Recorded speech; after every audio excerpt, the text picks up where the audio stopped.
Hey, what's up, everybody? This is SojuTalk, your weekly shot of K-pop. This is episode 302. We are recording on October 28th, 2024. Doug is missing, but hi, everybody. My name is Warren. Hi. And we also have Anita. Hello. As a quick reminder, check us out on your favorite podcasting platform. Sub to us on YouTube, join the Discord, and be a part of the nation. Okay, Doug is out. Doug is busy. Oh, yeah. Dad has left the room. He has left the chat. It's just the two kids now. Sorry. Ramble fest. We will try to keep it to we'll try to keep it to a, the rambling to a minimal level, but already I'm kind of rambling. Yeah. It's okay. It's okay. It's all right. It's all right. Here's what's up. Doug is out for this week. He will explain why he is busy and why he is out next week. Which next episode is kind of up in the air at the moment as well. I'm actually flying to Korea on Monday. Yeah, trip. Yeah, for like a 2-week trip. I'm visiting a friend for his wedding, and some other just vacation too, because I need time off of my life. But not you guys. We'll figure that out there. Yes. But hey, we still have 5 amazing releases today. We don't have a State of the Nation segment because we have so many releases. Typically, when you do 5 or more, we don't do a State of the Nation release. But hey, Anita, run us through. Yes. What songs are we talking about today? Right. The big 5 we have this week are Purple Kiss with On My Bike. Then we have tripleS Visionary Vision, the unit debut, with Hit the Floor. We have MISAMO with Identity. ITZY with Imaginary Friend, and then the Boyz with Trigger. Ooh, there's some big names actually on here, right? Yeah. Yeah.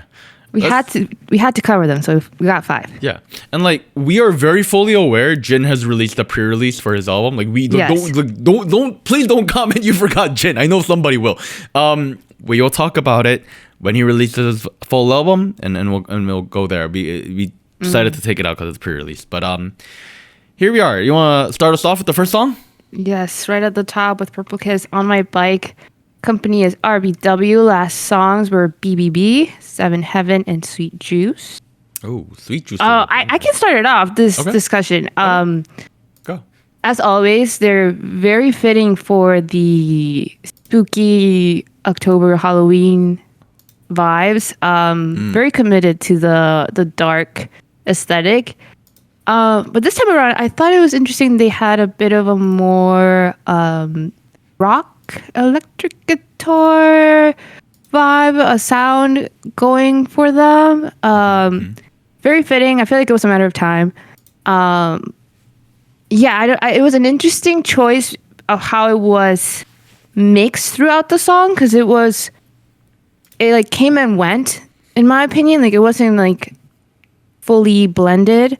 And maybe that is what I thought could have elevated the song a little more, just have it a little bit more mixed throughout. Okay.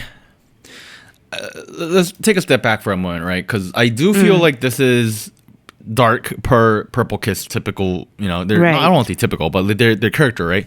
It's within their sphere of concept, yeah. Right. Within the Purple Kissed universe of music, yes. I guess. It felt to me. It reminded me instantly of Dreamcatcher, the way the guitar riffs are incorporated in. Yeah. It felt somewhat inspired by punk pop rock. But it also felt like they were pulling a little bit from the glitchcore elements of K-pop recently. The intro in particular felt like they were pulling heavily from that, to the point where I was getting hints of like boy group music almost.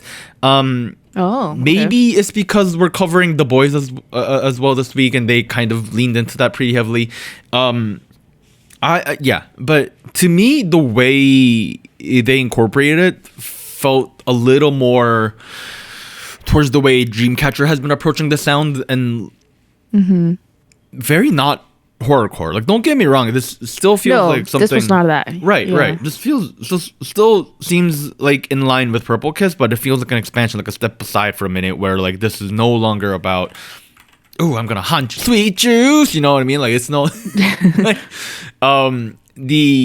The concept of the theme of the track feels very motorcycle driven, hence the title on my bike. The bike. Motorbike. The lyrics are very clearly about writing and the imagery that comes with it, right? You could be my ride or die. All we do is fly around the city. We're on fire. Pump the gas. It feels very portrayal. It seems like they're portraying the image of like someone who's like goes out, he's like freedom, like nobody can stop me, I'm my own thing, like that rebel, sort of rebellish, right? Yeah. Almost rebellish, kind of going back to the punk sound a little bit, in the theme too. So I think that was pretty neat, especially because I don't recall the last time we saw motorcycle theming in K-pop. Maybe like what's happened though. It really not, like I'm thinking like the Seraphim debut kind of, but like not to this degree. Maybe it might have been a while, but I think I've seen it. Or it's like a motif in a music video or like or a car, right? Like I'm thinking like NCT where like like they did two baddies, one Porsche sort of thing, what I mean? Like I don't know, that felt somewhat fresh, felt somewhat risky given like motorcycle drivers have a certain connotation in Korean culture, given the risks that come with riding a motorcycle, and and some of these social discussions around food delivery workers that are typically on motorcycles these days. So that felt like a bit of a risky move, but it made sense given the image they were trying to portray was, like vroom vroom, nobody can stop me, no one can tell me, what I mean, like that sort of thing. I don't know, that was pretty cool, I think. Yeah. Yeah, I feel like I got the vibe, and I think the concept itself is pretty concrete. I think it was straightforward. It made sense. It fit their whole vibe as a group, I would say, based on like previous releases and moving on to this. I would say that maybe I still hung up a little bit on the sound and how, to me, it felt like it could have been a little bit more decisive on the rock element, because there was a section towards the end of the song where they went like full on rock instrumental. Like it was quite a bit more heavy, not as subtle as the rest of the song. And maybe I think I was hearing a bit of the Dreamcatcher references there too. I kind of wish they would have done that more. Like to me, I think the punkiness or like the rebel type of concept might have sold a little bit better if they had gone fully that route. But I guess I do see the argument of maybe it would be too similar to Dreamcatcher or too referential. I kind of agree with you. I don't think this track particularly needed to do that with the verse. Like that's like the glitch core element is most present in the verses, right? Yeah. And then the chorus and the bridge focus on more of like a like a punk rock kind of thing. And it feels like glitchcore has been identified recently as like a subgenre that can be thrown into like other genres, and you can just have it be mixed pop, like that sort of thing. Yeah, but I don't think this really needed that, and I don't know. Was it used in a particularly inspirational, creative way? Not really. It felt like more of the same. So I don't disagree with you, and I'm gonna add on to that a little bit and say you can have a punk rock, pop rock sound without having it sound like a Dreamcatcher track. You know what I mean? Yeah. But like the way, for example, the guitars are used in the chorus or the way the top line flows, felt a little inspired. I don't want to say like plagiarism or like copying, but like I can't erase the impression that okay, like this is something a little familiar, particularly because they did such a great job exploring that whole spectrum of sound. You know what I mean? So I don't disagree with you. And to add on top of that a little bit, top line was it was pretty sufficient, but like I don't know, like there wasn't really a melody that felt like that killer moment. You know what I mean? In the chorus or In the chorus, just throughout? particular in the chorus. Okay, I agree in the chorus. Yeah. Yeah, I don't know. Overall, I mean, it was not a terrible track by any means. No, I think I'm always going to be. I will always commend the Purple Kiss concept because I think it has been the most consistent as far as like the vibe they go for, the imagery they go for. Like, I don't think they stray very much from that vision, which I think it can be both good and bad, but it's something. I think I can recognize them for that. So, For sure. And on top of that, something I come back to every time like Purple Kiss comes back, and this is particularly because I like Nagun, but like she's like she does such a good job on those vocals, like leading into the chorus every time. yes, that's Holy why I shit. felt like she could have done so good on like full on rock vibe, but For sure. I think the technical talent is definitely there. I don't know, something isn't like perfectly hitting it for me, but like I will admit, this was one of the songs I came back to a couple times a week, right? A couple times after it released. While I was trying to listen to these tracks today for reviewing, I found myself skipping forward to this track a couple times. So there's something about it that draws me to it. But at the same time, was there something where I can pinpoint and say that was a fucking fire moment? I don't know. So I don't know. Here's my TLDR, right? The thing is, okay, here's my quick TLDR, right? Like at the end of the day, I think the track was really fun and I think it had a lot of great moments. Maybe some of the moments didn't particularly stick out, but I do feel like right now there's not a lot of K-pop girl groups who focus on more of this dark concept thing that was I think pretty much like the main meta a couple of years ago, right? I don't think anybody's particularly sick of that concept thing at the moment. Maybe they're not the best in that aspect, but I do think if you're looking to listen to a K-pop girl group song that has a bit of a edge to it, this is I don't know. This is something I might recommend. that would be the rec. Yeah. Cool. Do you have anything to add before we move on? I think they pretty much covered it. I think, yeah.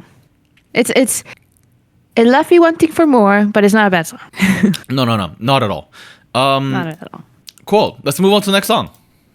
Next one, tripleS Visionary Vision, the unit debut with Hit the Floor Company, Mod House, no last songs. Visionary Vision is the first dance unit, according to Mod House. The keywords being high-tech dance, boyish, and level up. That's a way to describe the unit. Oh, interesting. For context, I see it, here, actually. tripleS's in general, their last releases were like Girls Never Die. Before that, they had units. Door off of the Aria unit, and then Just Do It off of the next unit, and then before that they had Invincible, that sort of thing. But coming back, this is, you said, their first choreography dance focused unit, you said? Yes, dance unit is what they're being labeled as. I kind of see it. Kind of, I guess. What do you mean kind of? So the thing is, all of their units, because we've checked out, I think, almost all of them in the show or outside of the show, have incorporated choreography as typical K-pop groups do. I think the style of dance is different for this unit from what I could see in the performances and the music video. And I definitely see what they meant by the more boyish concepting through the choreography and through the styling. So I think this group had a more, I think the most, I'm not saying they're the only unit to do this, but the most like hip hop based sound and like type of choreography to go along with it. I was thinking along the lines of, if I was comparing it to boy groups, because that's kind of what my mind went to, I would say like NCT 127 as far as titles like Punch, if people remember that a couple years back. Yeah, that was the vibe I was getting, and I feel like, okay, I kind of see where the descriptor, the keywords are kind of alluding to. So it's very interesting to see it from them. The press release explicitly says the track was produced. This release was produced to compete directly with boy group dance music, and even go beyond. I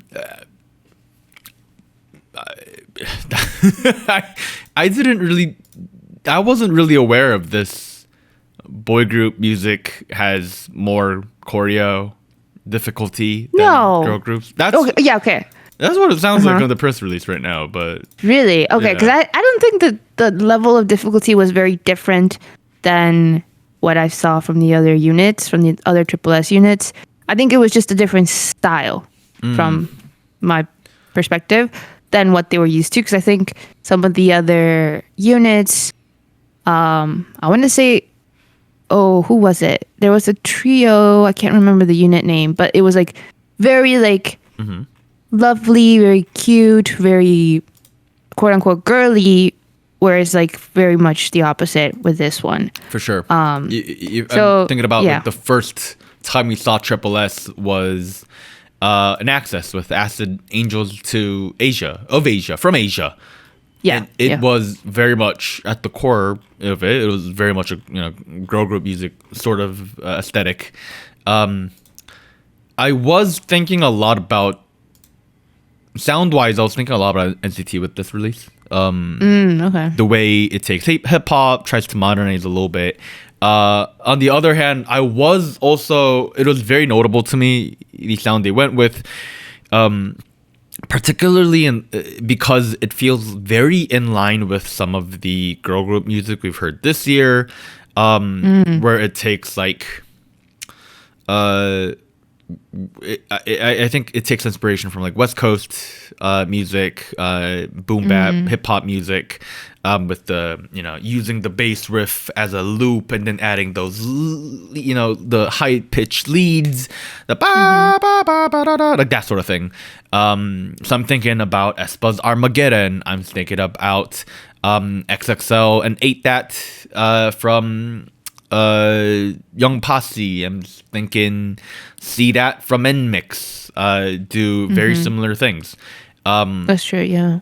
So I feel like this has been somewhat of a I do want to say this is somewhat of a trend. Like, this does not feel like a coincidence with all of these girl groups doing very similar things, right?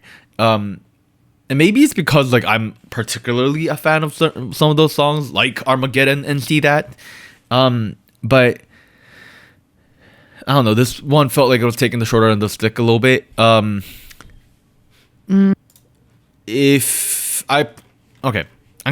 gonna not think about the dance for a second, because at the end of the day, they did release this song as a song on Spotify.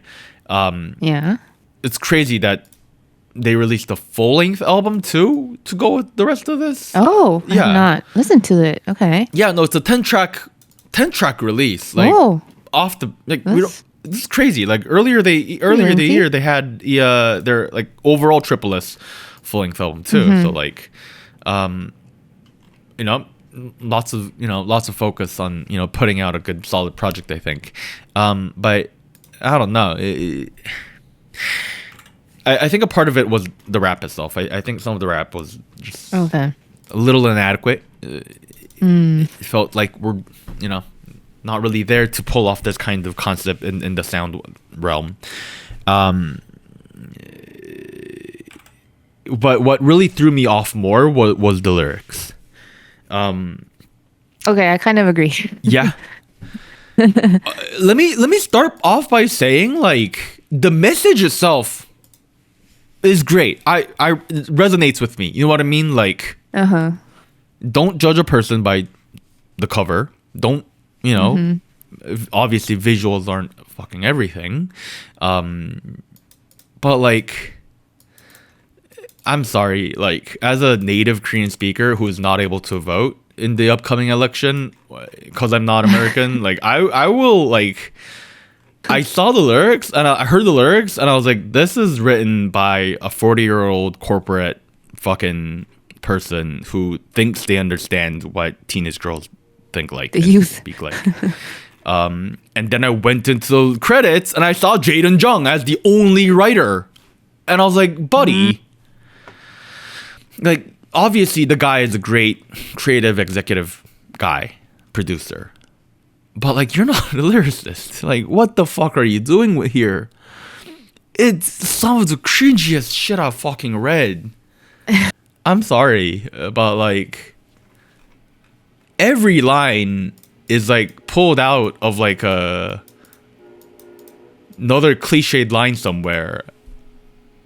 And I'm like, buddy, come on. I don't know. Unfortunately, I think some of that,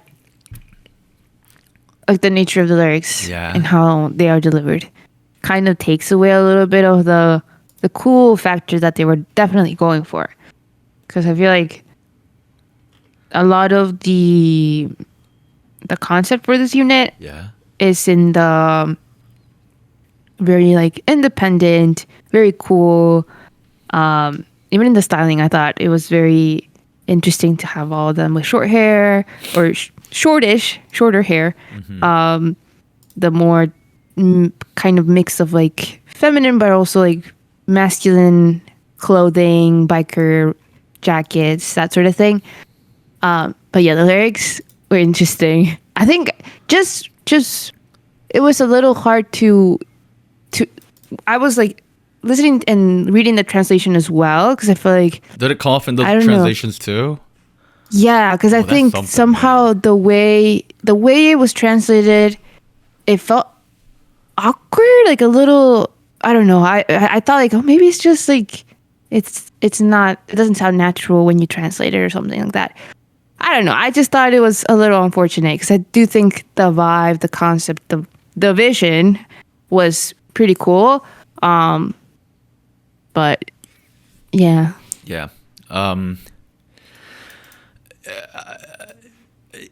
All in all, it feels like we're lacking a little bit of depth. I'm not gonna lie. That's what I'm getting at. The lyrics feel surface level. If we take this back to the music video, maybe it's because of the lyrics, but, like, some of these visuals felt very. It felt like they were cosplaying hip hop music and that visual theming. Which at the end of the day, like, I'm not gonna go ahead and argue tripleS is from the hood, and you know what I mean. Like, they obviously they're not like hip hop music to the core. Like, don't get that. That's not what I'm fucking saying. But it feels, I don't know. Like, I'm not very convinced that they had a solid idea of what they wanted to execute, and they did what they did. Like, for example, they're walking around with a giant speaker system because 90s rappers did that. They got diamonds in their teeth, and I'm like, come on, like, are you? I mean, wait, what was that? Yeah, I was like, come on, like, I'm not. This is kind of silly. You know what I mean? Like, I mean, okay, maybe I thought it was okay, because when I compared this sort of concepting, styling, and, like, visuals elements with boy groups, because I think boy groups do that a lot too. I guess I can also assume that we all know that it's not. Oh, I mean, yeah, like, I agree with their posturing. They're not right. They're not, like, them saying, like, for example, like, if they were to say, like, this is hip hop release, I don't think that's cultural appropriation. I personally don't think that they are lying about anything. They're just posturing. They're using it as a genre of a style of music and Right. style of theming. I don't disagree with you there. It just feels very surface level. It feels very, they took like the most cliche things about this and just threw it in without large consideration about the depth they could go into and how, to make it specific to tripleS, that sort of thing. You know what I mean? Okay, yeah. I don't know if that's spicy for me to say or not. I will say though that there were moments, and it was the moments where they leaned more into the vocals and the more melody-driven sections of the song that I thought were really nice. And maybe it was because it kind of balanced out the more, I guess, cool hip hop, maybe sing rap sections that they had. I thought they were really nice. I kind of wish there was more of that, but I understand that that's the way the structure was meant to work out. And I also am not used to so many members now. Like I realized when I was watching the live performance they had, and like the shots in the music video where it's all of them, I kept thinking like, are those backup dancers? Like, do we have more people in the shot? And I was like, no, that's the full group. I was so not used to it anymore because I think nowadays top number of people is like 6 on average, 5. Nah, but Anita, this is not the full group. This is just half of them. This is 12. I know, but still, kids out of as 24. a unit, I should say, as a unit, it is still felt like, wow, this is a lot of people. There, of course, there are exceptions like 17 and others, but it took me out a little bit, especially for a girl group, I guess. Yeah, I will add on to that and say vocally, like the approach to vocal mixing has not changed from their last full length release. It seems like there were some efforts to over mix some of these vocals to the point where I can kind of tell that the person singing is changing, but at the same time, I can't really, you know what I mean? Like, it feels a little awkward. Yeah. And once you pick up on those little details, you can kind of hear that the person singing is changing every line, and it's impossible to fucking like stay focused on a voice. You know what I mean? Like, I am not fully I don't know. tripleS's recent releases have been kind of a hit or miss for me, which is a little surprising because I was a big fan of the way they began. Even leading into their Assemble EP, where I think the title was Rising, I was like fully on board with all this. Now I feel like a lot of what made them great has been kind of, I don't really see it. And what I felt like they should overcome is what's remaining at the moment. So that we're going through the mixing issues, we're talking about some of the technical skills of some of these members, vocally.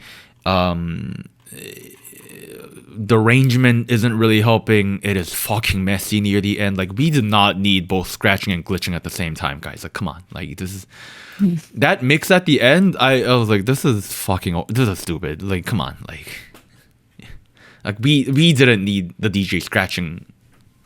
Yeah, at the end. You know what I mean? Like, that's, come on. And you can barely hear it because there's like glitch chord sounds and the girls are rapping and then there's still the drums going. There's so many things going on. Didn't need all of it. I don't know. Not a hit for me, personally speaking. Oh. Yeah. All right. I can see that. Sorry, I kind of went off there. It's okay. It's all right. Yeah. But I'm very curious to see what your score will be. At the end of the day, apparently this was a dance release. Was the dance good, Anita? It is. Okay. It is. They are labeled as the dance unit. Yeah. Okay. All right.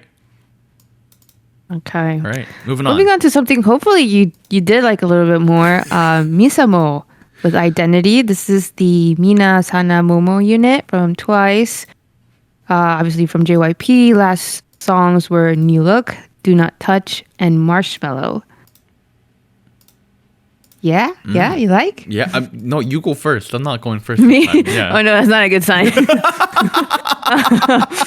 I'll say this. Okay, from the beginning, I wasn't sure what vibe we were going for because there's this trumpet sound, right? Like this little riff that happens. It reminded me so much of Psy's That. Oh. That I was like, oh, is this gonna be like a little bit more like funny, like not quite serious? A little campy. No, I don't know. It threw me off because it didn't go that way at all. No. It didn't go that way at all. I don't know. I think it's a song that I've had to listen to a little bit more for it to grow on me. I think it's a little understated, but I can't pinpoint how. Because the beat is quite fun. Oh, can you? Okay. Yeah. Okay. All right. Okay. For full transparency, I don't hate the song. Like, I don't think the song. Okay. Yeah. Song has a very minimal arrangement. You know what I mean? Like, there's never a moment really in the song where like there's a full arrangement going on. So like typically there are instruments that fill the sound, like fills, like pads, you know, electric pianos, like things that sustain a whole lot to kind of keep that sound complete, you know. Obviously there are these like arpeggios in the build up sections, but other than that, it's very minimal. Like you mentioned, there are these cinematic brass riffs, and then you add on top of that, there's like some strings. And I felt like overall that arrangement felt very colorful without going too over the top. It felt like it was kind of keeping it in a almost a classy way.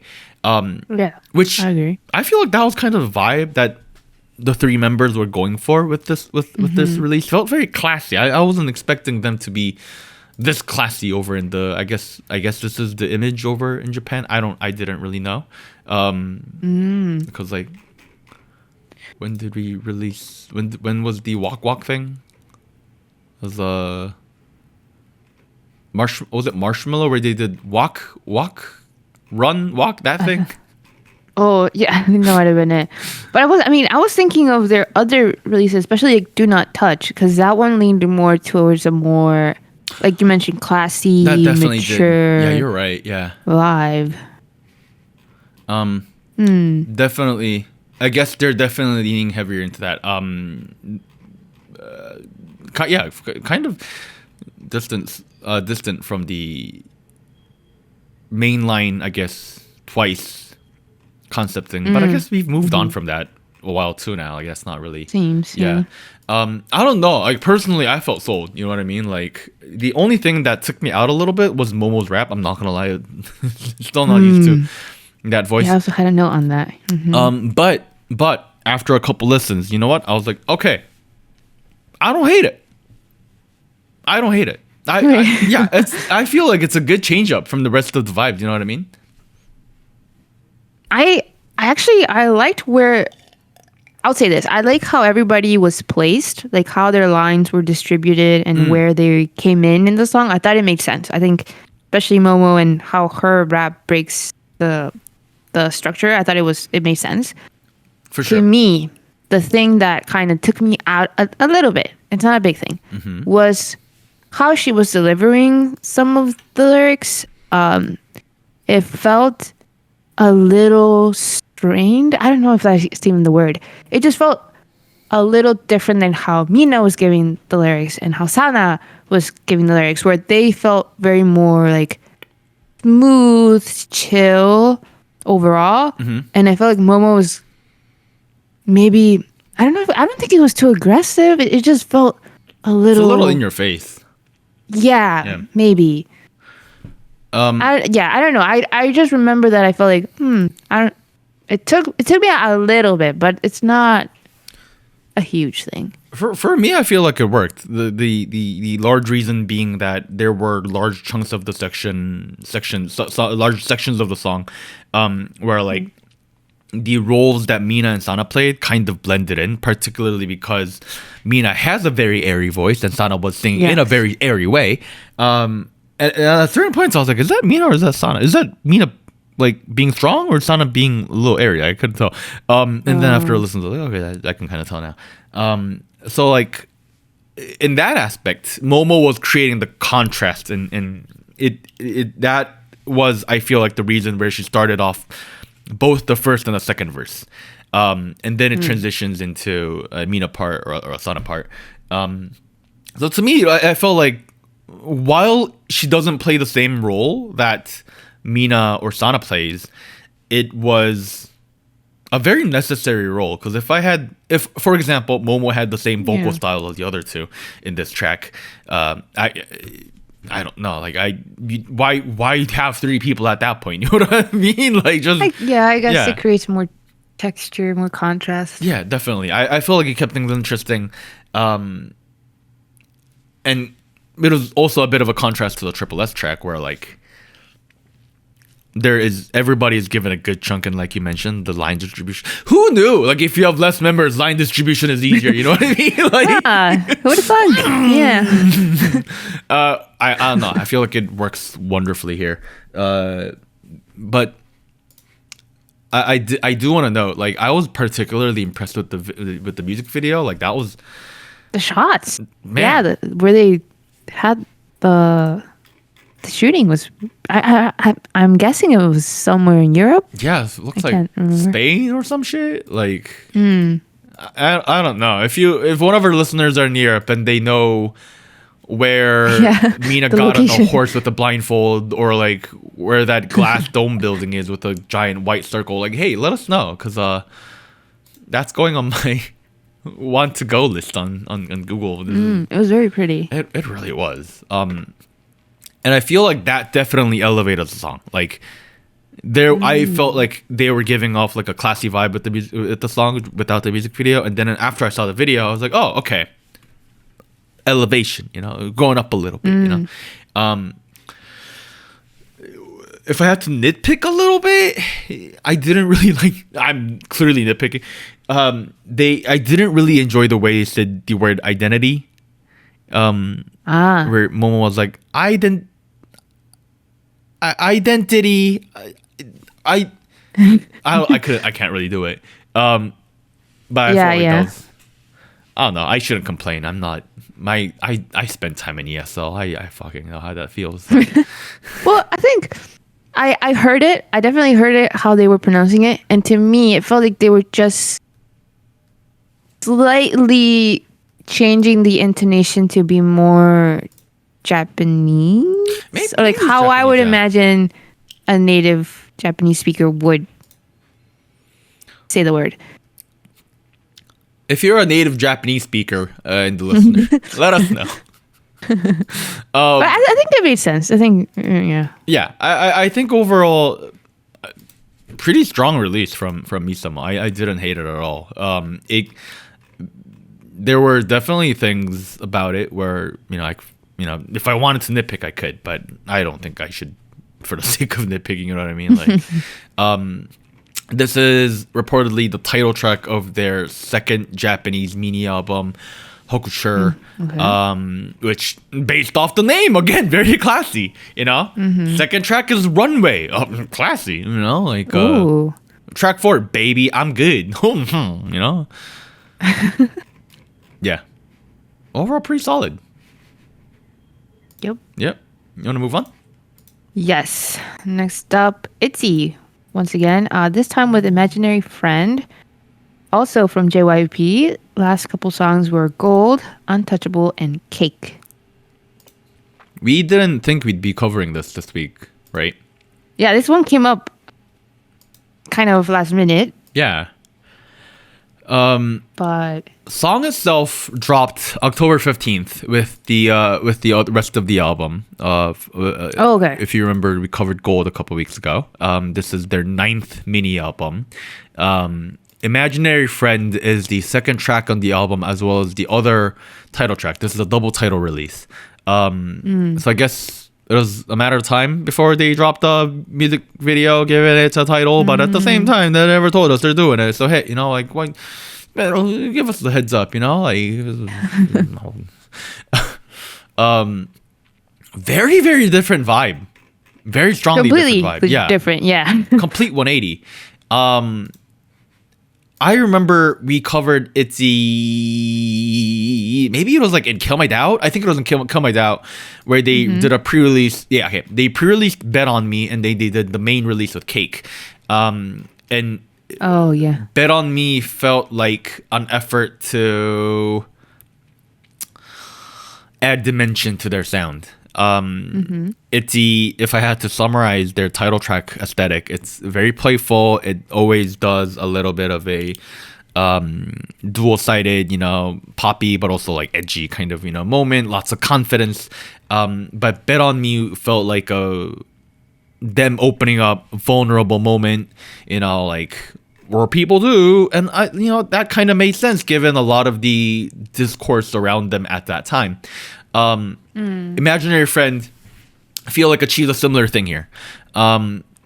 This is less about I'm ITZY, I'm Dala Dala, like I'm fucking icy, it's less of that and more so a lot more personable, a lot more relatable, very ambiguous lyrics that made it, I think, really interesting. And the arrangement too takes a bit of a step backwards. Not in terms of quality, but in terms of the mood, where it becomes a lot more relaxed, but building into emotions, more of a explosive, not really an explosive chorus, but it does have a release and of emotions at the chorus. Emotional, yeah. Yeah. So it felt like, I'm rambling on a bit, but it felt like overall, an attempt to add dimension to ITZY a little bit, characterize them a little more beyond ITZY, like, yeah. They're more pop, bubbly, I guess, more strong persona. Like, I would say, like, they've tended to go for that in their title tracks. No, I agree. I think the emotional aspect of the track was something that made it very, very unique for them, because I don't think I don't really follow along with a lot of their B-sides, but it was not something I was expecting as a double title track. And I don't mind it. I like how they used something that was not maybe expected for them, but I think in general this sound it felt very like somber, but not in like a typical like ballad sad type of way. It just felt like very like, I don't know. I think maybe some of the imagery also helped with this image, but I feel like beautiful video, by the way. I like dark academia in a way, but it's not quite, because the visuals is not that really that aesthetic. But just something in the feeling of it. I will say though that what kind of took me out a little bit was the choreography. I think there were some really cool moments. I think I've always liked how they've gone back to the crown motif in the choreography. I think it's been one of their very recognizable moves. I like to see it here. The way it was incorporated was really cool with the backup dancers. I think there were just certain moments, especially I guess I will say it in the dance break. They had a dance break. They did, yeah. I didn't quite understand. I didn't feel convinced that it was necessary.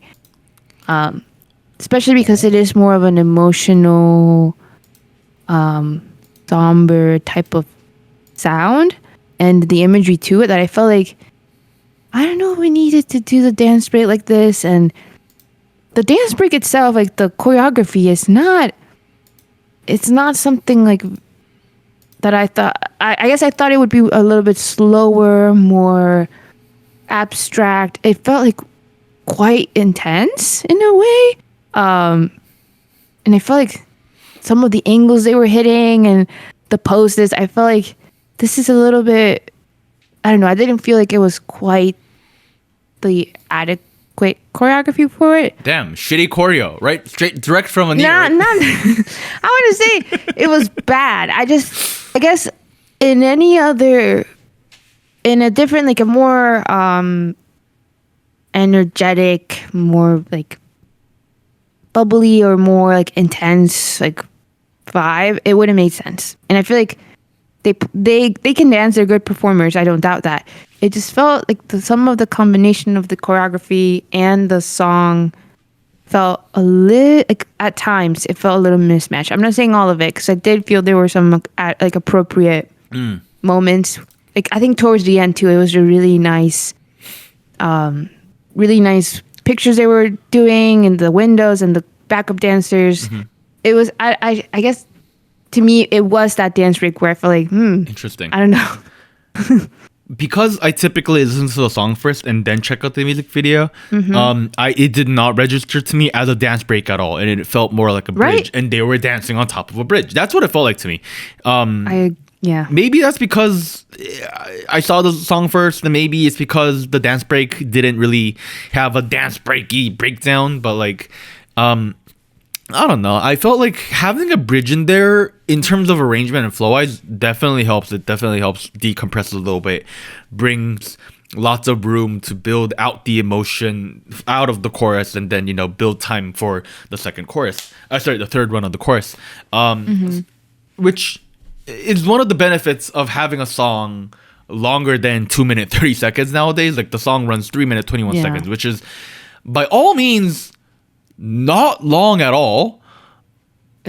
It used to be standard. It used to be pretty standard, if not a little short, you know, like some of the songs I like are like fucking near 5 minutes. But having that, I felt like having that bridge was necessary in terms of pacing, because especially because this cannot be a rushed song. You know what I mean? Like if it's not, yeah, like you can't just really rush the arrangement here, because it's really relying on the build of emotions here. Personally speaking, I felt like that's where the lyrics worked really, really well too. Like I kind of nodded towards earlier, it felt very ambiguous. It felt very open to interpretation, which ironically made it a lot more like relatable.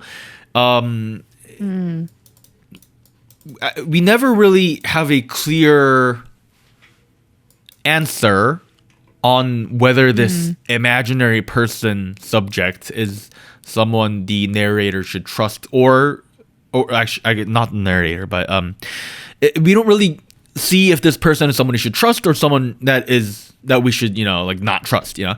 And I felt like that's what made it a lot more relatable, because most of the times you don't really know, you know what I mean? Like ambiguity, yeah, like given, and I'm, you know, looking at it through the lens of K-pop because, you know, we have a lot of news later, but like given the recent events in the industry, it could be interpreted as like their fans, for example, where like one day the fans are obviously fans, but you know, when you anger the fans, made them up. Yeah, you rile them up. Imaginary. Shit, you don't want to anger them, you know.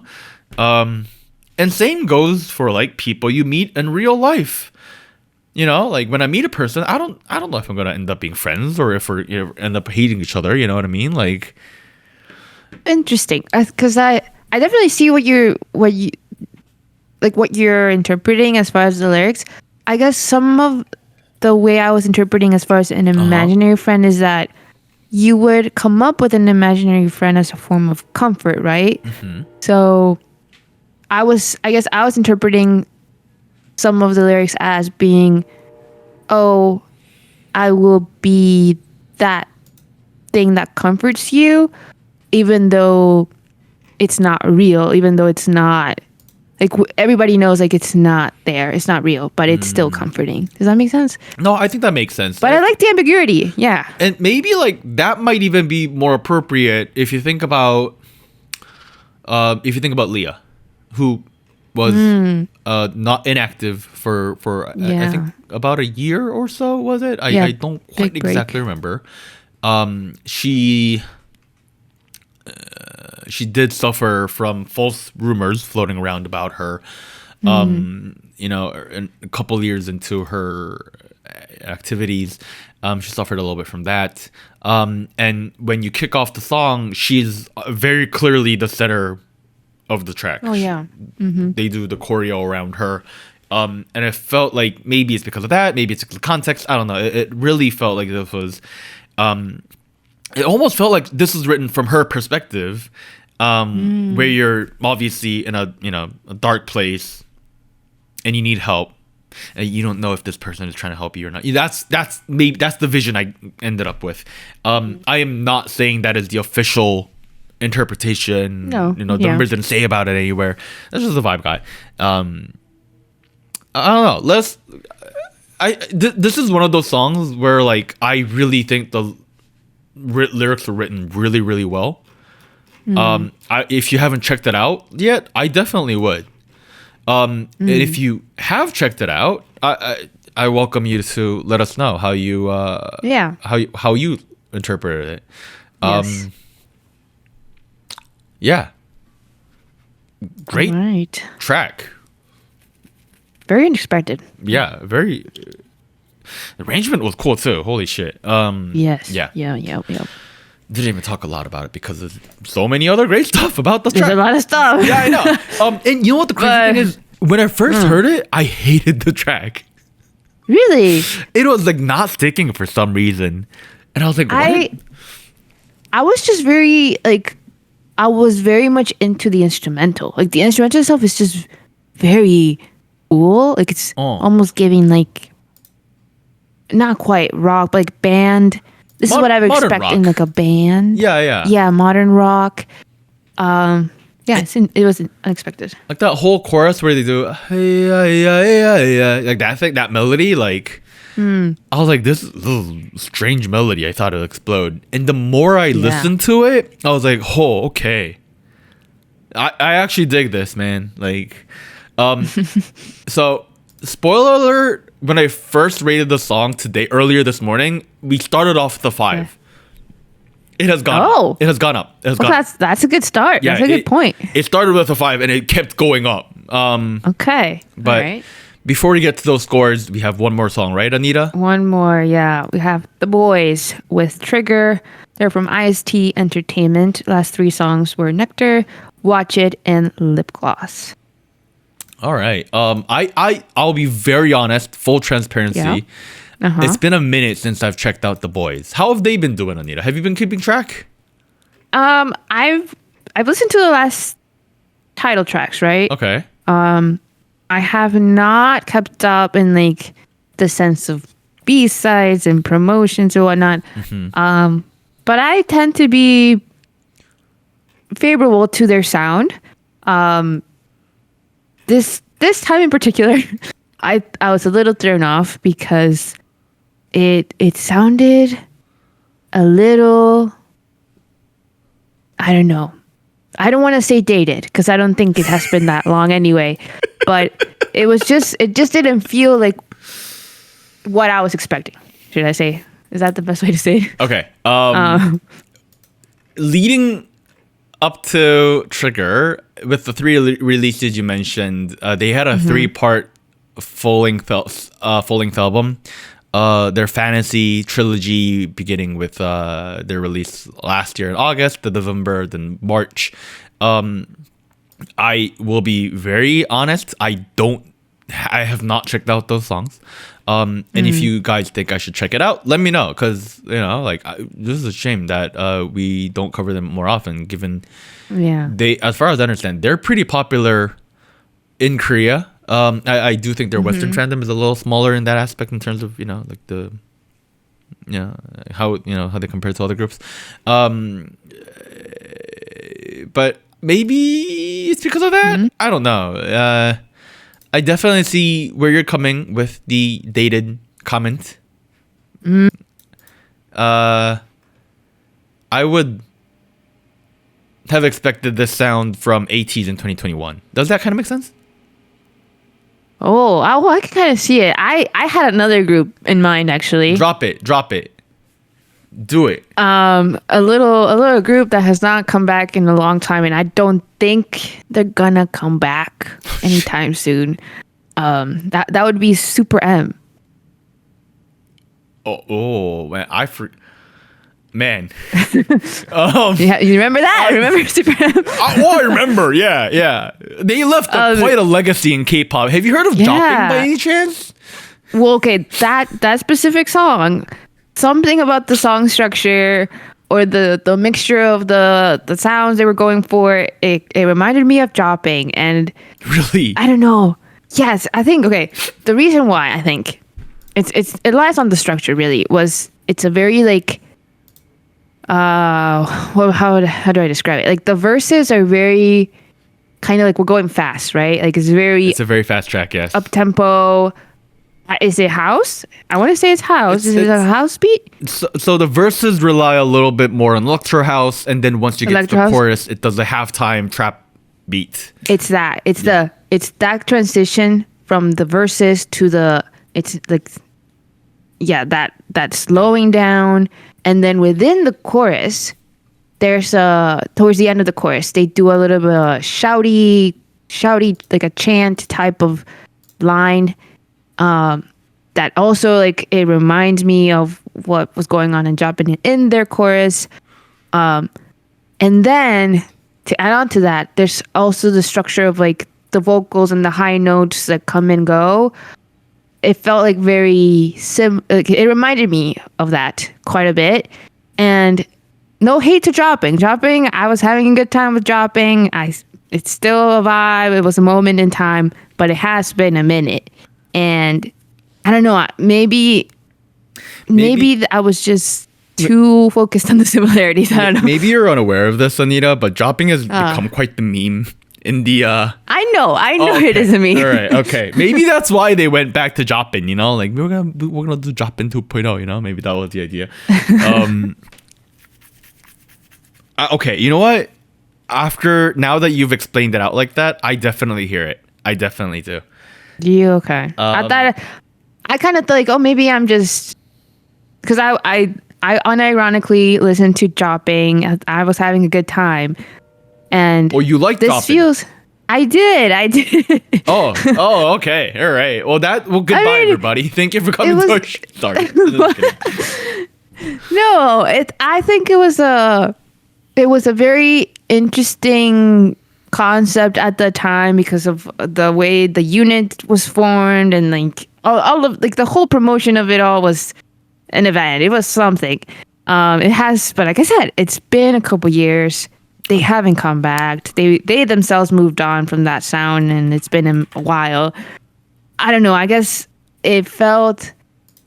I guess I was wondering why we were revisiting that sort of song structure. And I think it wasn't just Super M. It was, like you mentioned, ITZY and other boy groups that were kind of playing with that.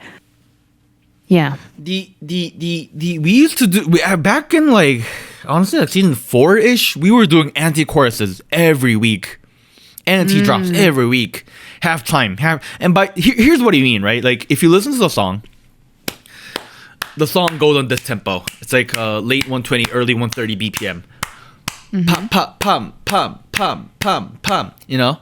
And then, once you get to the chorus, like, they do the pa-da-pa-da-pa-da-pa-da-pum, and they do pum, pum, da-da-da-da-da-da, da-da-da, you know, like, it's like they slow down a whole bunch to the point where it is half the tempo, exactly half the tempo, and therefore the same BPM.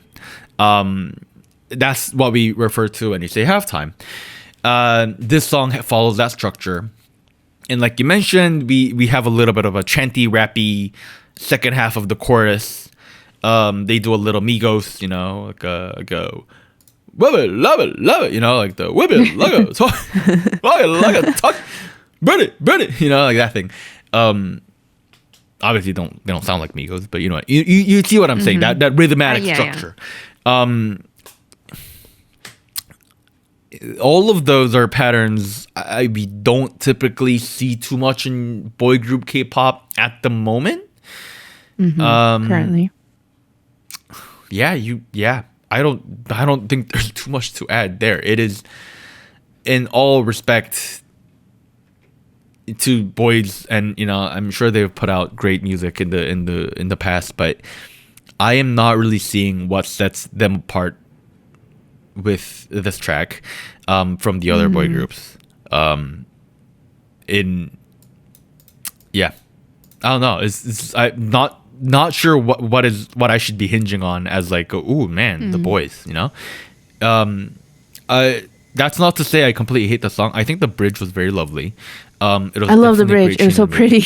I know, like it was so pretty. It was a great change up. You know what I mean? Like the melody, yeah. This is one of those tracks where the arrangement is so busy, and the addition of glitch core aesthetics was not needed again at all. It just made things a lot more messy. I really appreciate that they tried to add in the moment where, you know, we can kind of breathe a moment and, you know, take a breather before you start building up again. More of that wouldn't hurt, honestly. And I don't know, maybe it's the song, maybe it's because the song itself isn't particularly too long, but I don't know. Not feeling like I'm having a great time. I'm not gonna lie. I will admit a part of that is because my first impressions of the song was not off a great start. I think if you're gonna have a rap focused track, you gotta have good rap. I don't think it was very adequate. I'm not gonna lie. And the boys has been around. They've been around a bit now. They debuted in 2017. 17. Wow. My God. Oh my God. Yeah, I don't. 7 years. The first couple folks to rap on this track were I think Sonu and Juyeon. Yeah. I will admit, you guys were not given the best lines to begin with, but I don't know. Yeah, not particularly feeling it. Yeah, I mean, I think aside from the sound in general, one thing that I've consistently liked about the boys was also the visual aspect, the production quality, like the concepting for a lot of their releases is usually very, very good. I think this song or this release is quite like it's standard for them, I would say. Like the quality, like the shots and how elaborated a lot of it was. I think it was up to their other releases. I guess, I don't know. I think sometimes to me there's a more clear storyline or like a clear concept they're going for. Like one that I remember very, very well from recent memory would be Lip Gloss. I think Lip Gloss I think had a very, very like clear concepting, a bit more fun, not as aggressive as this, but I don't know. I think with this release, I feel like for some reason, I don't know if it was a combination of also the sound and the song and trying to match that, it did feel like there was a lot going on and it didn't quite know the main, like the true core of the concept. It's still cool, still very intense, high energy, but well, folks, if you are the Boyz fan and you feel like the slander is unnecessary and we are fucking haters, it's not a bad song. I don't think it's a bad song. please let us know what you should check out, because this is definitely one of those groups where I don't remember too much. I remember Thrill Ride, and I didn't like that one either. I'm not gonna lie. Okay. How about? Do you remember the Stealer? Stealer was a bop. It's still a bop. When was this? Do you remember? Oh, that was a while ago. The Stealer was like 4 years ago. Let us know what you should check out from the Boyz. Give us your recommendations. I'll start off with the Stealer, Anita. Yes, you should. Yeah, I think that's all I have to say about the Boyz. Yep. All right. Cool. Other big releases. Oh, yep. Yeah, that's it. Okay. Other big releases from the week include Ampersand 1 with He plus She equals We, Dream Note with Joyful Green, Bolo 4 Bolbagan Sajungi with Bloom, Daehyun with Unconditional, Jin with the pre-release I'll Be There, and then Megan Thee Stallion Mamuchi remix featuring Twice. Have you checked that one out? Have you? I have not. You have not? Okay. The Twice have members, you? I checked it out. They get like 2 seconds each. Oh. I feel like it should have been of them. just Chaeyoung or something. I don't know. You just want Chang to rap. Dude, she still does not have her own solo release. Fucking Dewey has one. We're waiting. I'm Mr. Park. All right. SojuScore is a segment. We're gonna move on to SojuScore, right? SojuScore is a segment where each week the crew, the Goshu Gang, and the SojuTalk Nation score the new releases. We will be using the SojuScore scoring guide, and we will be scoring songs from 0 to 10, with an average song receiving a 5. Songs with an average score of 7.5 will enter the Hall of Spice, although, to be quite frank, there is a very high probability that is going to change within the next couple weeks, given we have decided that is kind of high. It's getting a little difficult to get into the Hall of Spice. I'm going to pause for a second, and we're back. All right. So if you're watching on YouTube, you will see the scoring guide, the scoring chart. Doug, we have gotten the scores from Doug in advance, and we're going to go through each of these songs and give them a rating. So we're going to start off with Purple Kiss, On My Bike. That's what it's called, yeah, okay. Purple Kiss, On My Bike. Doug gave it a whopping rating of 7. That's pretty good. Nice. Pretty solid rating. What about you, Anita? For me, I'm going to give it a 6. Oh. A couple of things that like I mentioned, I kind of wish they would have committed more to like the rock sound, but it's still a really good song. I like the concept. They stuck to it.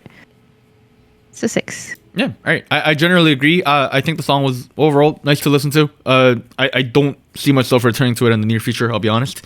I'm also giving it a 6. The Nation and the Goshu Gang gave it a score of an average of 6.17. All of this kind of matches up. So I agree. The average score links up to 6.29. All right. Okay. All right. Wow. Okay. Look at us being very consistent. All right. Second track we reviewed today was Hit the Floor from tripleS Visionary Vision. Was it? That was what it's called? What's Visionary Vision? Yes. Visionary Vision. What? Visions. Visions. Okay. Doug gave him the score of a 5. He thought it was just average. I thought you were gonna rate it higher. Same. Anita, what about you? Was having a good time. I think there was some criticism on the lyrics, but overall, I was enjoying it, so I gave it a 6. You gave it a 6. You thought it was good. I will admit, I had difficulty listening to this one. I would not really recommend this to folks. I'm giving it a 3. I feel like there are better alternatives to the sound. Lyrics were something. Maybe the choreo is the biggest selling point of the song, but at the same time, that is not something I typically pay too much attention to when reviewing releases. Yeah. The Nation and the Goshu Gang gave it a score of 5.84. And that means the average rating is 4.96. I brought that down. Almost a 5. Yeah. It's not too low. You know, that's pretty much in the 5 range. Yeah. All right. Went on to the Twice unit, MISAMO, and their track Identity. Doug gave them the score of 6. 7. Oh, 6. That's... Wow. I'm surprised. I'm surprised too. Yeah, I thought Doug would like MISAMO. Like, he's a big... I guess not. Whatever. Anita, what about you? Big trend this week. I was also having a good time. Like I mentioned, there were certain parts where I thought like the vocals, the energy in the vocals, I think maybe could have been more matched between the members, but overall it was good. So I gave it a 6. Another 6. Yeah, that's a lot of 6s for you. Do you like Satan by any chance? No. I think in general, the songs are just pretty good. I agree with you. I think this was good. I actually leaned in a little heavier and gave it a 7. Okay, I kind of thought so. Maybe it's because I felt kind of about some of these tracks this week. But I definitely think this is a situation where the song was pretty good, and then the music video came in to elevate that to a next level. I was having fun watching. In terms of the song itself, I enjoyed that there was a minimal build. I was somewhat impressed by how far these three folks have come. Because, like, I recall 9 years ago, we were very unimpressed by these three members' vocals. And here we are, able to pull off a track on their own with minimal arrangement. Like, this, you know what I mean? Like, this is a very minimal beat. Yeah. Maybe I was kind of split between 6 and 7. I will not lie. Okay. It's pretty good. I would see the 7. Nation gave it a 6.05. 6.05. Yeah. All right. So that our average score comes down to 6.26. Hey. All right. If I'd given it a 6, that would be 6.01. Wow. It's crazy. Wow. Yeah. All right. We're moving on to Imaginary Friends by ITZY. Doug gave him the score of an 8. Wow. Whoa. Oh, shit. Okay. Anita, do me a solid. What do you have? This is one of those songs where I wish we could do like a half point system. Oh, fuck off. I gave MISAMO a 7 because I couldn't do a 6.5. I would give it a 7. Okay, 7. I think I would recommend it just on the basis that it's not what I would typically hear from ITZY or K-pop in general, I would say. Like, it had a very, very interesting instrumental and vibe. I agree with that. And one thing I didn't get to when we were discussing this song was that I thought, like, Leo did a fantastic job pulling off the vocals. Yeji is great with the rap. Certain members I've not been a huge fan of. I'm continuously not a huge fan of. But I felt like overall the vocals really delivered, which adds to how personable this track is. So I'm giving it an 8. Whoa. I know. Okay. I started off with a 5, but here we are, you know? Things have changed. Okay, it comes down to this. This could make it. We could do it with the 7. Wait, is that Doug? Oh, that's actually him. What the ghost hell? of Doug is in the spreadsheet. For audio listeners, Doug wrote, "It's the ghost of Doug" in the spreadsheet. Please get out, Doug. All right. Doug says Dolly Parton is a cool person. Okay. Oh, that's a clue. That's a clue for next week. Her park is even better, apparently. Okay. Wow. We're going to go off to the Nation Gochu Gang score. We have a 6.87. Wow. Oh, that's a lot lower than I thought. Same. Okay, I don't think we made it then. No. Okay. Some folks in Discord were giving it like 8 9s. Like, this is apparently very divisive. The average comes down to a 7.47. Oh, shit. So close. Yo. See if Anita had given it an 8. I get 7. I was between a 6 or a 7. It's too late now. The Boyz. We're moving on to the Boyz. Their track Trigger. Doug gave them the lovely rating of 6. 6, okay. I also wanted to do a half point in this one. But I'm a trend positive. I'm gonna be generous. I'm gonna give it a 6. Okay. A 6. I still like the Boyz. I like the production quality, the energy, the performance. It just was a little too familiar, maybe, for me. I will agree with that. I tend to be a little more sensitive towards that, and I also feel like there were some performance issues that I was not particularly impressed with, especially for a group that's like 7 years into their career. I'm giving it a 4. Ooh. The Nation Gochu score is a 5.50. Okay. The average composite score comes down to 5.38. Okay. Looks like ITZY was first place with 7.47. Purple Kiss and MISAMO had mid 6s. The Boyz with a mid 5, and then tripleS with a high 4, or essentially a 5. You know. Essentially. All right. Cool. Anita, take it away. All right. 2 show winners. 2 big ones, I guess. 17 with Love, Money, Fame. They won in Show Champion, Music Bank, and Show Music Core Total of 3 wins so far with that one. And then we have Rose and Bruno Mars with ITZY. They won an M Countdown, which was Bruno Mars, based on the notes, 선배님 first win on that one. Congrats. And also won an Ikigayo. Yeah, so 2 wins. 2 wins for ITZY, which is, I see it everywhere now. I'm not surprised. he had a Korean thank you note on his Instagram story. Oh, that's so nice. What a lad. All right. We're going to be back with some news and events. It's already been a long episode, but we're not going to stop here because the dumpster fire is going on. So stick around. 5, 4, 3, 2, 1.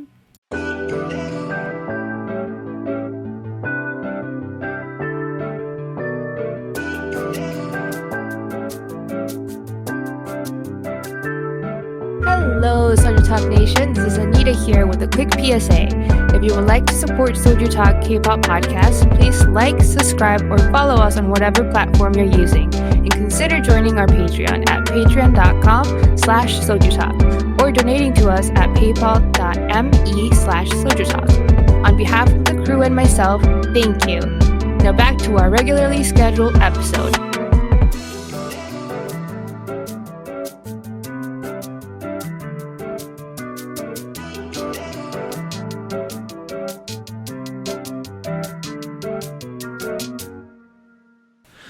All right, folks, hang tight.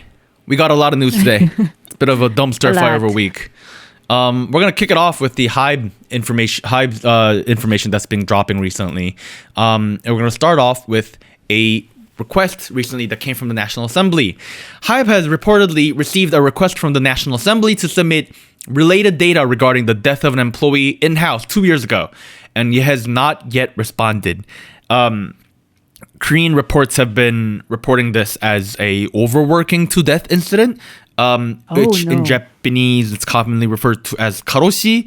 In Korean, that's kwarosa. I don't think that there's a word for it in English other than overworked to death. Yeah, I don't know. They haven't said anything yet. As far as I am aware, we'll have to keep an eye on that. Oh no. Next bit on HYBE. HYBE's CEO commented on HYBE imposing returning conditions while distributing albums overseas. In this scheme, the quantity of albums exceeding the actual demand was counted as first week sales, and the unsold quantity was then returned to HYBE. Quote, there were some issues raised about this at the beginning of the year, so we conducted an internal audit. We confirmed that about a few % of the albums sold last year were sold with a returnable structure. Returns from albums sold last year were made early this year, and we have decided to not sell in this way in the future. We have established guidelines to make sure this is no longer going to happen. This, I believe, is also coming out of the recent hearing that HYBE was a part of. Mr. Kim pulled up to the assembly to, get investigated during the hearings. Essentially, what is going on is they were selling a lot of albums, getting it returned, and counting those all as first week sales, that sort of thing, because that does a lot, you know what I mean? I didn't know that it was possible to do that. To be honest. What is not in this article here for some reason is the actual numbers. A part of the reason they are doing this, reportedly, according to the way it was worded in the hearing,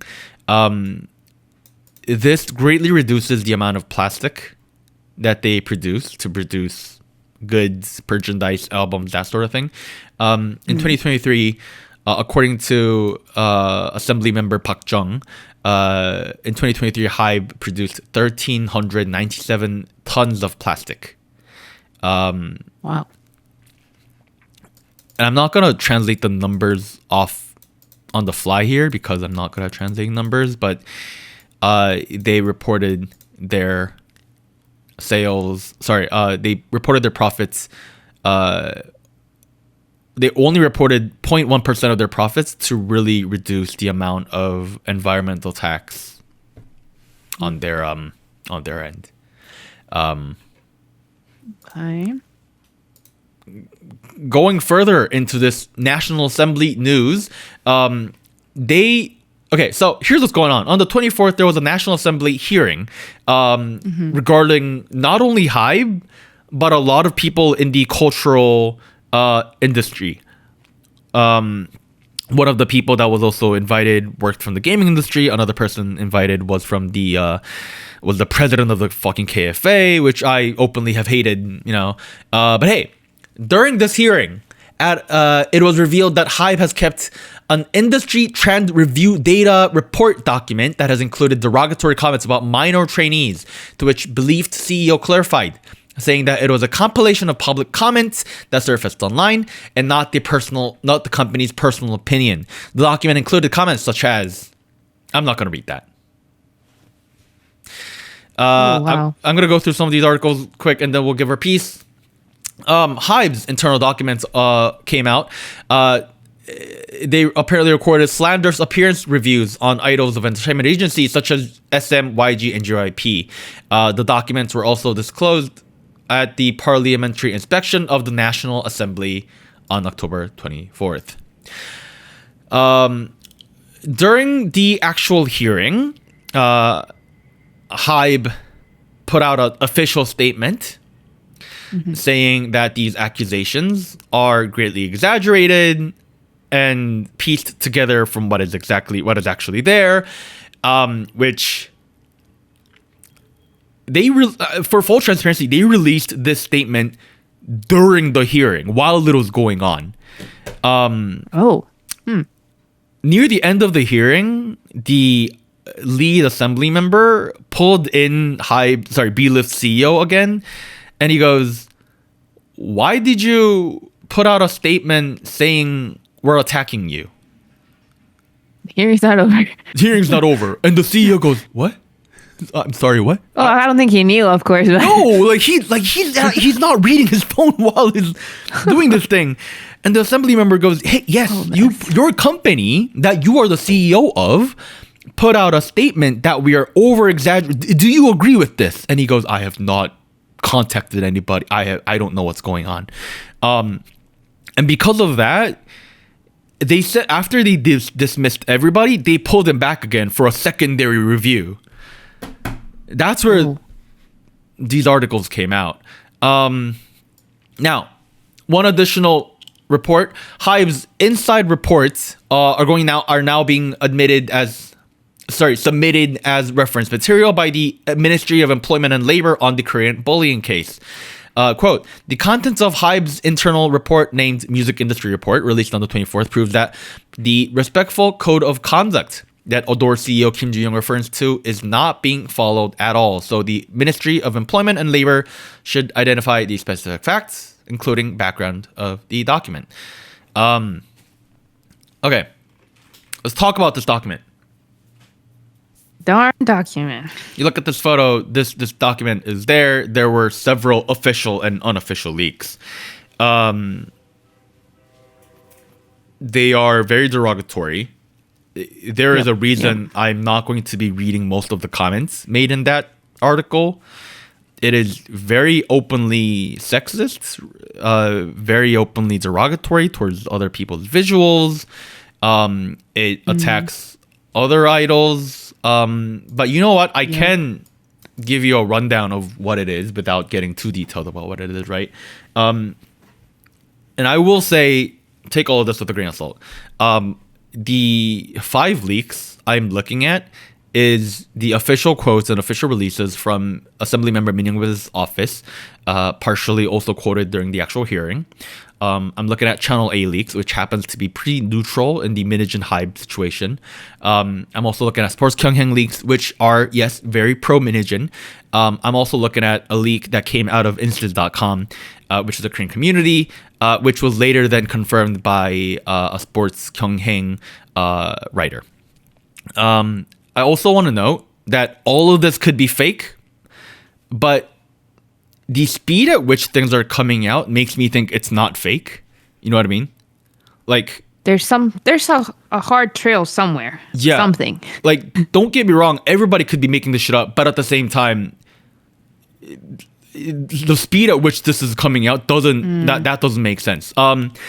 During the hearing, I also want to note, our Assembly Member Min Young-bae asked Believed CEO Kim the following. He said, "This document contains not only online commentary but also evaluation on idols, internal and external to HYBE. Can I go ahead and read these right now?" And Kim was not able to answer that, which to me, he was claiming that the entire document was only about internet comments about these artists. But when he was specifically asked about this, he was not able to answer. If you look at these documents, they are not, I would argue it's like 40-50% internet comment report, you know? But here's the thing, right? Here are the mentioned artists. I'm going to do a quick run through because it's a long list. The artists mentioned were aespa, AKMU, Baby Monster, Blackpink, BTS, Donkeys, ENHYPEN, G-idol, ILIT, IVE, ITZY, JYP, LE SSERAFIM, NCT, NewJeans, NMIXX, QWER, Rise, Stray Kids, 17, Treasure, tripleS, Tomorrow by Together, VCHA, and Zero Base One. That's a bit of a lengthy Such a long list.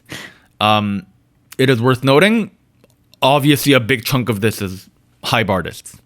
BTS, 17, LE SSERAFIM, ILIT. Here's a subject at which they were referred to, right? The report makes mentions of updates on sales, market performances, reception on how their activities went.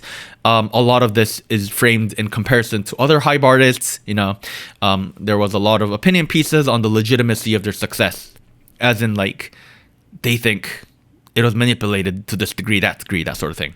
A lot of the chunks regarding NewJeans' performances were discussed to discuss LE SSERAFIM strategies or ILIT strategies. There was a lot of opinion pieces on members' visuals, obviously, as you mentioned earlier, and how they think it influenced the market performances. There was a lot of opinions about potential social media campaign strategies that they could do for these groups, how they could build narratives, that sort of thing. There was a lot of opinions that discuss excessive fanfic writing as a huge achievement. I saw a bit about that. It was what? Yeah. What? I wrote opinion pieces here, but there were a lot of comments made about specific fandoms that I thought were pretty offensive and derogatory. There were large chunks of the paragraphs dedicated to specific famous fans. Their names were not mentioned, but like there was like usernames.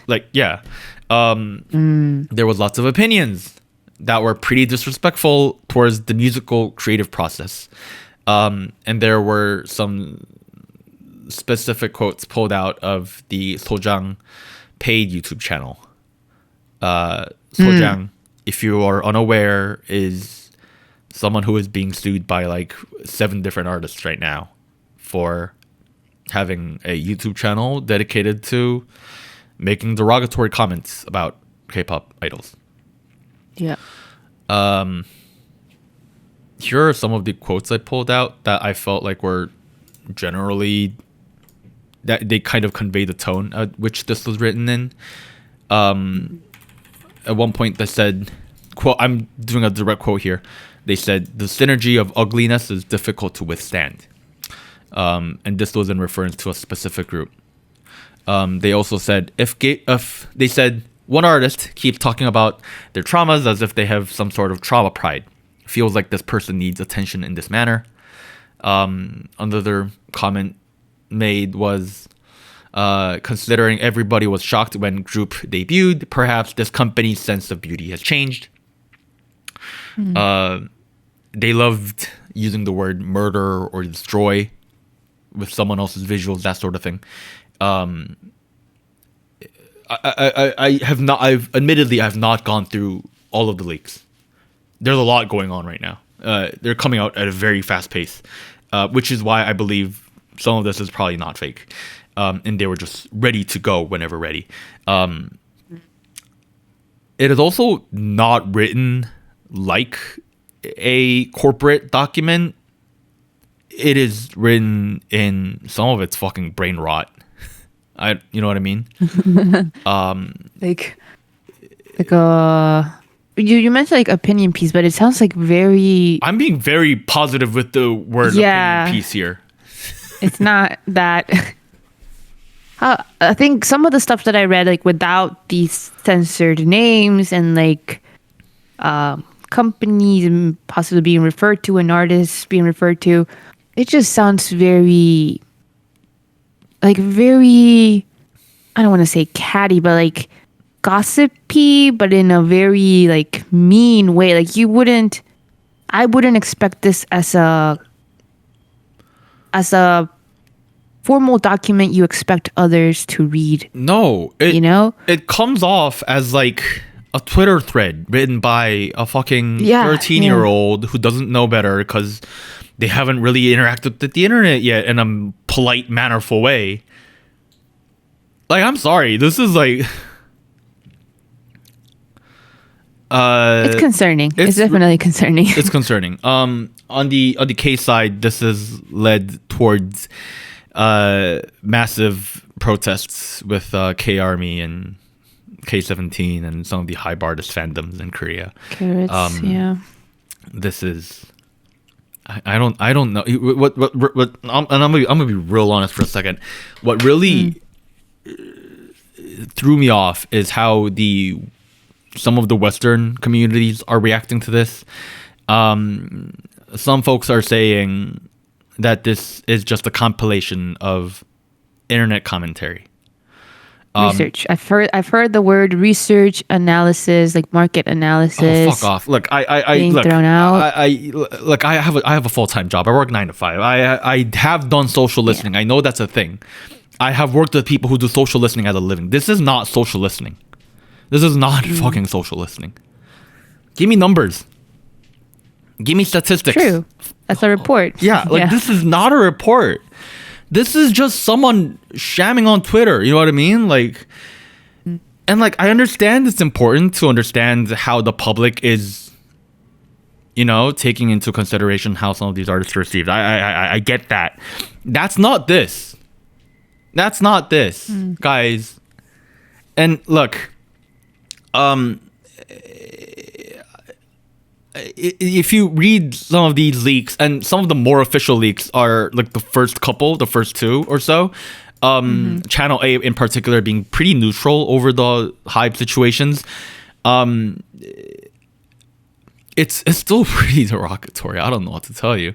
The fact that they had a document floating with like quotes pulled out this directly about comments that they should be discouraging in the community because it is very unhealthy. We all agree it is. It's stupid. I'm sorry. This is not a better way to look at it. Of all the things that have come out about Hybe or their leadership in the past half year, I want to say this is some of the worst crap that I've seen. Obviously, that's my opinion. You make up your own opinion on this, but some of y'all are defending Hybe, and it's fucking stupid. Like, I'm sorry. Maybe you cut that part out, but it's like... I mean, the thing is, I think based just on like the nature of what's being discussed, I guess as somebody who also has some understanding of what market research is, competitor research is, and like what the purpose should be, it just doesn't feel like it's necessary, like do we need to go to that extent and have this wording and then claim it as a report, as something that you're using officially to guide company strategy, or like, I don't know, it just seems very weird, to put it nicely. It's very weird. It's very odd to admit to that. That is like the nicest adjective you could use. Yeah, because I don't know. I think that's honestly how I view it, because it's just like, okay, No, be for fucking fair real. enough. This is fucked up. That's all it is. You have to, like, as a company, I get it. You have to know what's going on with competitors. You're doing your own research. Why the need to critique and like voice like this analysis in this way? Like, it's just like, very odd. Like, why did you feel the need to criticize donkeys? Hype, you're not competing with donkeys. Be for fucking real. Why did you feel the need to comment on the... I saw the comment about QWR. It was pretty derogatory. I don't know. I'm sorry. Like, you did not need to make that comment, man. Like, look, before I go into the Seungkwan's Instagram post, another thing that people were saying in the comments were like, oh, like, there's actually not too much that indicates Nugent's bullying in the documents. I have two things to say that. One, that doesn't change the fact that a lot of this document, if true, is fucked up. Still, yeah. And I'm you know what? I'm basing that solely off of the quote unquote official releases that the believed CEO could not refute. That's what I'm going off of. Number one. Number two, I would say some of it was continuously downplaying. A lot of the chunks about Nugent was constantly downplaying their achievements. And unlike the other Hype artists, there was a lot of negative things written about them, like questioning whether their strategy is going to continue to work, that sort of thing. I'm like that. Interesting. Whereas like some of the other artists, they were like, oh, like this is a perfect strategy. You know what I mean? Like, it was like night and day. I was like, come on, like. All right. Yeah, it might not be like concrete, but like there's a vibe. There's a vibe.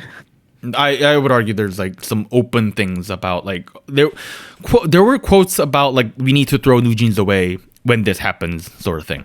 When this event happens, we're going to throw Nugent away and then create a new narrative.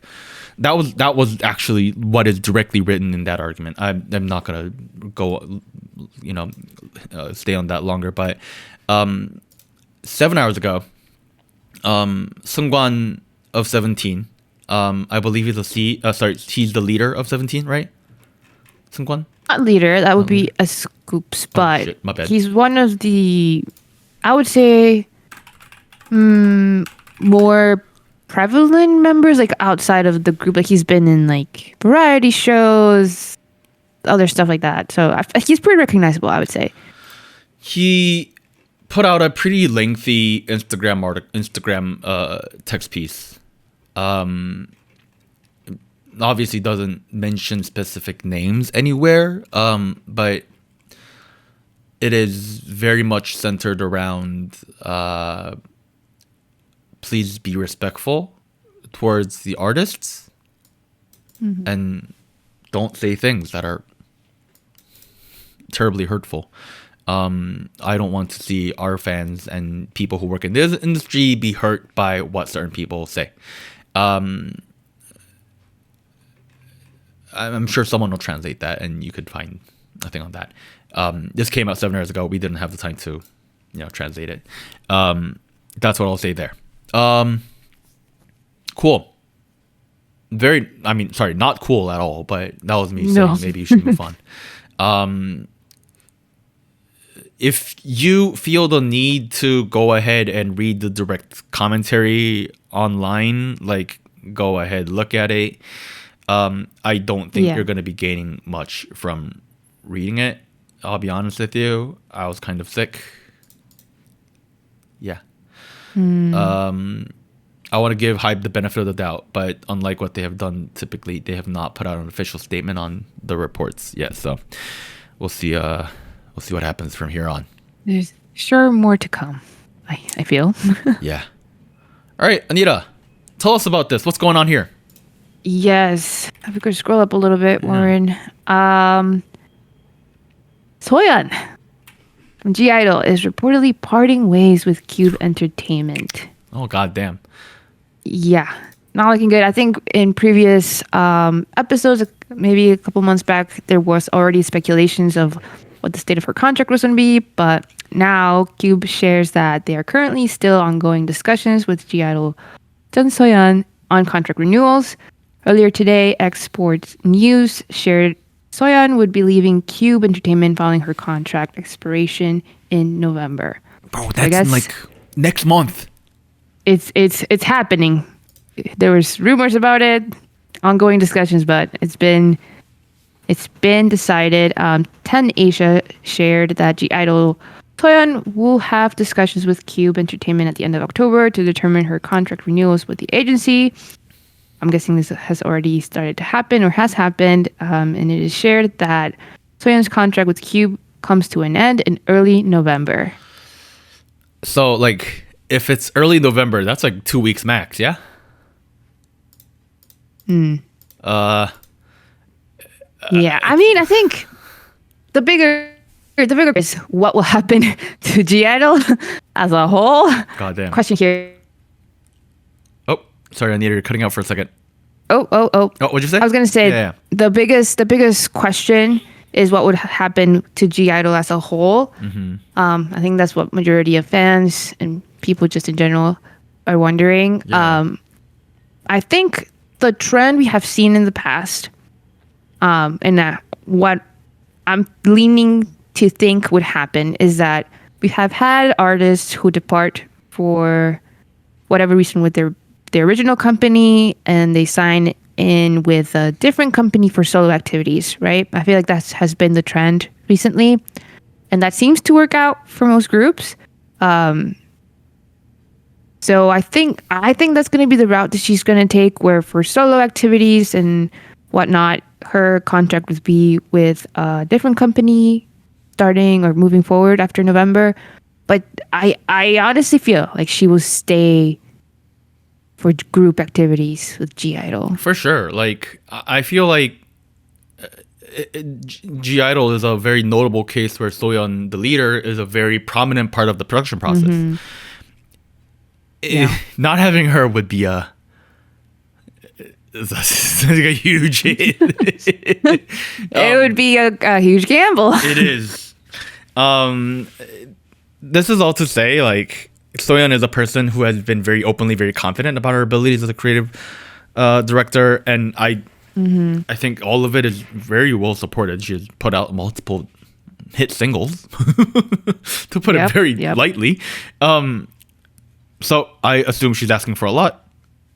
Cube probably doesn't have a lot of money to give her. Like, I don't know. Like, I mean, to be honest, I almost don't know if it came down to that, because I know a couple months back there was already speculation of the relationship between company and artist was a little iffy, right? Due to I think there was an incident where she had a family member pass away and she still had to perform, and then she had a little bit of a diss towards the company.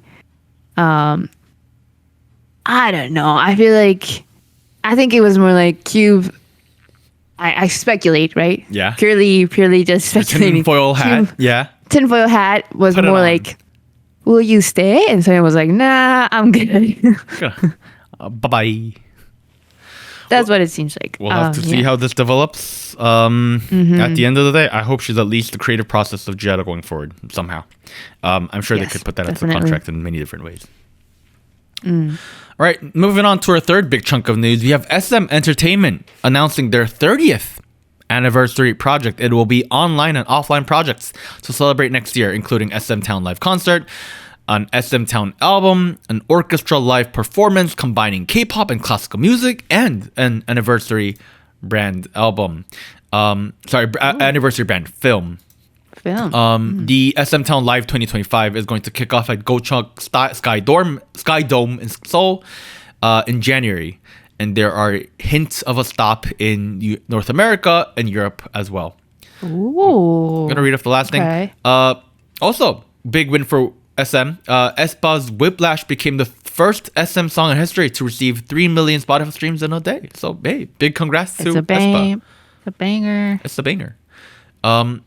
30 years of SM, huh? 30 years it's a long time. It's a bit of a time. They've been around for a while. On a similar note, on an interesting note, on an interesting note, SM Mr. SM. A report came out earlier today about Mr. SM. He is apparently now taking the position that his return with A20 does not violate his non-compete because his company is headquartered in Singapore with branches in the US, Japan, and China. Now, what happened recently, right? He announced his return to the entertainment industry through a new agency. He made it official. We thought it might be happening, now it's official. On October 25th, 820 Entertainment revealed Rookie's video on YouTube, on Weibo, and other SNS accounts. It featured a bunch of trainees. I didn't see it. You see it? I saw it. It was it's quite short, but it's basically like an ad video of like performance shots of all these groups of the trainees. They all look very young, super young. Very little. Oh my god! Yeah, this kid's young. I mean, I don't know. I don't know how it's gonna work out, but I guess he still wants to be in the K-pop industry as far as like producing, making groups. And there are trainees. All right. Okay. Well, I guess Mr. SM is not done. He's not ready to retire just yet. Not quite. All right. We have some follow up to the we have some follow ups to the Attract situation. Yeah. Attract now follows A20. Oh, that was your turn. Sorry, my bad. That was mine. No, okay. Go. Do your thing. Sorry. Attract files a 20 billion lawsuit. 20 billion won, I'm guessing, against Jin Hyun, Clayton Jin, former CEO of Warner Music Korea, and Sun Hyung-gun, current CEO of WMK, for tampering. Attract says that WMK executives met with the parents of the then 50-50 members at WMK Warner Music Korea headquarters on May 17, 2023. Interesting. Okay, to that. Adding on to that, Attract and KMF issues joint statement condemning the re-debut of Sena, Tio, and Aran in A Bloom. I think it's A Bloom. I think we thought it was A Bloom. Yeah. A Bloom. Okay. It is regrettable that, quote, it is regrettable that the three former members of 50-50 who partook in tampering attempts are now making moves to resume their entertainment activities after signing with a new agency when they have failed to assume full responsibility for their past wrongdoings. The fact that the very artists who participated in illegal tampering are choosing to ignore their existing contractual obligations and are attempting to resume activities through a new contract is itself unethical. This is an issue that threatens the reliability of the entertainment industry. If such actions are condoned, it will not be long before existing contracts lose their binding power, and many follow suit by ignoring their contractual obligations in search of individual gains, end quote. So, quite a statement from Attract. What they're essentially saying is, if you let this happen, everybody's gonna start ignoring their contracts. Interesting assumption, but It's called a slippery slope. It is. I think the 50-50 situation, for many reasons, was just very messy. That I don't know if it would be appropriate to say it sets the example for everybody, for the whole industry. If anything, I feel like the way things played out has not left a good impression in the general public. That I don't think it sets like a precedent for people to feel like it's okay to break their contracts. On the other hand, it is arguable that this is the precedent for New Jeans to do their thing. So, yeah. Well, I don't know. I think a lot of notes can be taken of what not to do. I would say that, like, based on what happened with 50-50, I think a lot of cues can be taken for groups that maybe are not satisfied with their contract, with their company, whatever, maybe, as to what not to do or how not to go about it. I don't know. I think the statement is pretty strong about, I don't know, about feeling like it would encourage other artists to break their contract. What I will say is like, while obviously evidence tampering is that's a crime, to put it lightly. Yep, that's illegal. I am generally of the thought that artists should hold the power in the media industry. It's like that's how it is. That's how it should be. During this year, I have seen people claim that the artist works for the company. That is no, guys, stop saying that. It's like the stupidest take I've heard. Yeah. If you support the K-pop artist, you support the K-pop artist. You don't support the K-pop label they're signed with. So while I support bringing more power to the artists and letting them perform in a healthy situation, in a healthy context, at the same time, contract tampering it's illegal. So it's not good. It's not a good look. All right, let's run through the rest of the news. Here, okay. 아파트 by Rose and Bruno Mars achieved a perfect all-kill, topping all major streaming platforms, daily and real-time charts in South Korea. I believe it. It is. It's everywhere. Someone said this is literally song of the year. I was like, oh, maybe. I think so, yeah. It could be a contender. I'm thinking like either between this and Supernova. We'll see. Oh, yes. Yeah. Next one. Also, no more news on that. Rose is now the first female K-pop artist to score a top 10 song on the Billboard Hot 100 chart with 아파트 in number 8. That's crazy. Hot 100. Yeah. 아파트 by Rose and Bruno Mars was also reportedly added to Korea's students' CSAT banned song list for being too addictive and catchy. Now this is a bit of a meme list. This is not a real official list anywhere. There's a bit of a meme. But yes. People are saying this is addictive as hell. Once you put it in your brain, it won't come out. Yeah. All right. Moving on, TS Entertainment will be making their return as MBK Music Best Korea. Ooh, I haven't heard of TS in a while. Interesting. TS Entertainment, was that the company under which BAP was under? It was where BAP had the slave contract controversy. Yeah. Interesting. Okay. Interesting. We'll have to see how this goes. This is not processing. A little rebranding. Didn't need that. All right. G-Dragon is reportedly making his comeback in early November with a full album. Okay. There were reports that his pre-release single is dropping on the 25th. But on the 25th, all he did was drop another teaser. So, I know he's been going to some shows, TV shows, right? Yeah, he's gonna be At on least one. U-Quiz. And next week or so. Seems like it's happening. It's finally happening, folks. We'll have to see how this goes.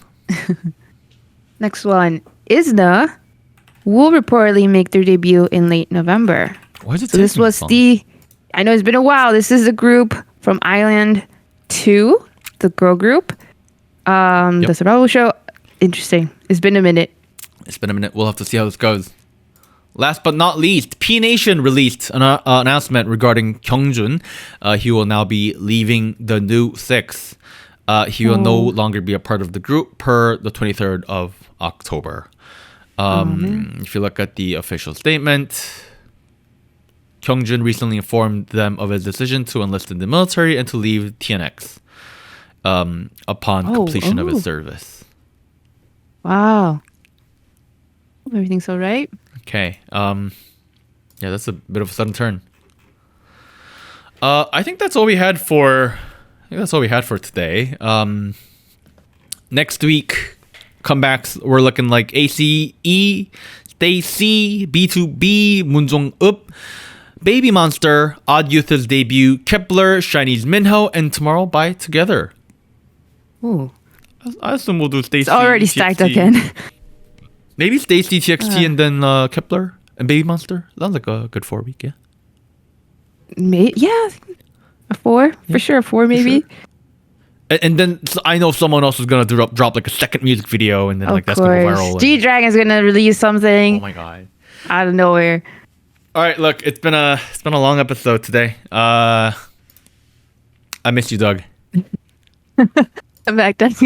All right. I think any last comments before we leave for the end of the episode? I think we're good. All right. Ramble fast to the minimum, I guess. Ramble Not quite. Fest 6.0, I think. 6.0. All right. We'll see you guys next week. Bye-bye. Bye-bye.